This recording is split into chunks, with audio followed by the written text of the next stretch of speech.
అది మటుకు సందేహం లేని విషయం. సార్ పవన్కు మానవత్వం లేదా? Prakash Raj serious comments. మళ్ళీ ప్రకాష్ రాజ్ గారు మోనార్క్ మళ్ళీ రంగంలోకి దిగాడు. అంటే హరిహర వీరమల్లు ఈ సమస్య ఆయన ప్రకాష్ రాజ్ నిజానికి ఆ బెట్టింగ్ యాప్ల విషయంలో ఇది ముందు హాజరై వాంగ్మూలం కూడా ఇచ్చినట్టున్నారు. అయితే ఆయన ఇంటర్వ్యూలు ఇస్తున్నారు.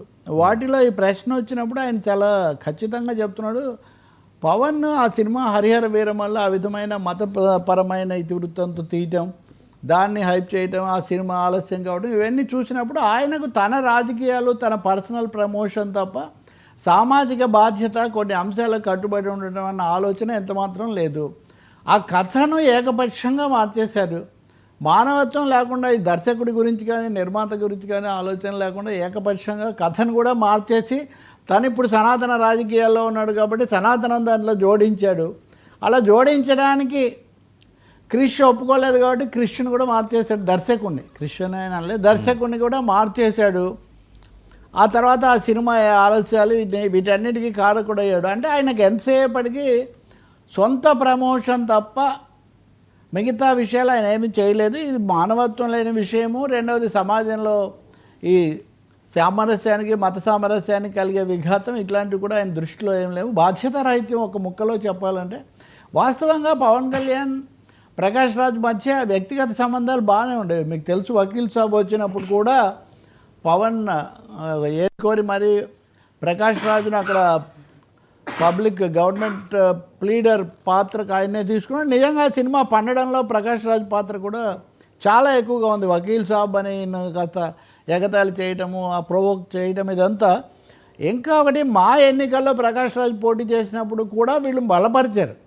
నిజంగా అప్పుడే ఆశ్చర్యం వేసింది. ఎందుకంటే మోదీకి బీజేపీకి అతి తీవ్ర విమర్శకుడైన ప్రకాష్ రాజును మోదీ భక్తుడైనటువంటి పవన్ కళ్యాణ్ ఎందుకు ఇంతగా బలపరుస్తున్నారంటే చాలా అప్పుడు Mohan Babu versus mega family అన్నట్టుగా నడిచింది కాబట్టి క్యాస్ట్ ఈక్వేషన్స్ రకరకాలుగా వచ్చాయి. ఏదైతే ప్రకాష్ రాజ్ అప్పుడు నెగ్గలేదు. అలాంటి మాకు కూడా ఏం జరిగింది ఏంటి అవన్నీ మొన్న కన్నప్ప వరకు మనం చూస్తూ వచ్చాం. కానీ ప్రకాష్ రాజ్ మత రాజకీయాల విషయంలో మటుకు ఆయన ఎప్పుడు రాజీ పడలేదు. తిరుపతి లడ్డు అంశం వచ్చినప్పుడైనా ప్రతిసారి పవన్ కళ్యాణ్ మీరు చెప్తూ వచ్చారు. ఇప్పుడు కూడా ఈ సినిమా చరిత్ర కాదు, వాస్తవికం కాదు, దాన్ని తీయటంలో కూడా బాధ్యతగా వ్యవహరించలేదు.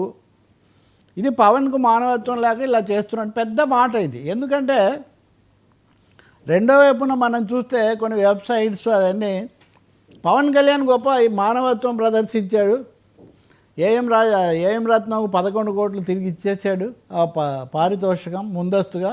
అంటే అసలు తీసుకోరాలేదా అది వేరే చర్చ. ఇప్పుడు సినిమా కూడా అంతగా పోలేదు కాబట్టి ఏం జరుగుతుందో మనం చెప్పలేం. కానీ మానవత్వమే గొప్పది అని వాళ్ళందరూ చెప్తుంటే అసలు మానవత్వం అంటే ఇలా ఎందుకు జరుగుతుంది అని తన రాజకీయాల కోసం, పర్సనల్ ప్రమోషన్ కోసం ఇలా చేశాడని ప్రకాష్ రాజు తీవ్ర స్థాయిలో ఆక్షేపిస్తున్నాడు. అదే సమయంలో వీరమల్లు విజయవంతమైంది, పవన్ స్టామినాతో దీన్ని నిలబెట్టాడు, అదేమనాలి ఒక డీసెంట్ స్టార్ అని కూడా ఒక పెద్ద కథను ఇవన్నీ నడుస్తున్నాయి సోషల్ మీడియాలో. అంటే చాలా డిఫరెంట్ ఫోర్సెస్ అట్ వర్క్ లాగా కనిపిస్తుంది. హిందీలో అయితే ఘోరంగా దెబ్బతిన్నది, అది అందరూ ఒప్పేసుకున్నారు. 29-30 లక్షలు ఎంతో అంతే ఉంది, మళ్ళీ ఏదో ట్రిమ్ చేసి విడుదల చేస్తారు ఇట్లాంటివి అంటున్నారు. కానీ ఓటీటీలో కూడా వచ్చేస్తుంది. సో ప్రకాష్ రాజ్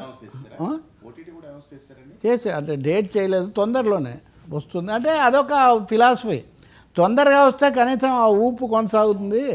ఇప్పుడు కొన్ని సినిమాల తర్వాత ఇప్పుడు అతడు ఉంది, అతడు రిలీజ్ చేస్తున్నారు రేపు 9వ తారీఖు. అప్పుడు మురళీమోహన్ మాట్లాడుతున్నారు. అది సినిమా ఆడినప్పటికంటే ఓటీటీ కూడా కాదు, ఛానల్స్లో అప్పుడు వీటిలో చాలా పెద్ద హిట్ అయిపోయింది. దానికి చాలా అభిమానులు పెరిగారు. దాన్ని ఇప్పుడు టెక్నాలజీ కూడా మార్చి విడుదల చేస్తున్నారు. సో ఈ సినిమాని ట్రిమ్ చేసి విడుదల చేస్తే ఈ సనాతన లేదా ఈ బ్యాచ్ బాగా చూస్తారనే ఒక హోప్ ఉన్నట్టుగా ఉంది. ఒకటైతే నిజం, వీరమల్లు డిజాస్టర్ కాదు, డీసెంట్గానే ఉంది అని చెప్పే ఒక పెద్ద ప్రయత్నం జరుగుతోంది. ఈ లోపల ఉస్తాద్ భగత్ సింగ్ కూడా మొదలైంది. అంటే వెంటనే దాని మీద నుంచి ఇటు మరల్చాలి, వెంటనే సీన్ మార్చేస్తుంటారు కదా సినిమాలు, వెంటనే నెక్స్ట్ సీరియస్ నుంచి కామెడీకి వెళ్ళినట్టుగా అలాంటి ప్రయత్నంలో పవన్ కళ్యాణ్ ఉన్నట్టు కూడా కనిపిస్తుంది. ఒకందుకైతే పవన్ అభిమానులు సంతోషిస్తున్నారు. పవన్ అభిమానులే కాదు, పరివారం. ఏమంటే 2 ఏళ్ల తర్వాత మళ్ళీ ఒక సినిమాతో కొంచెం అందరూ ఆలోచించేదాంతో ఆయన మళ్ళీ ఫామ్లోకి వచ్చారు, సినిమా ఫామ్లోకి.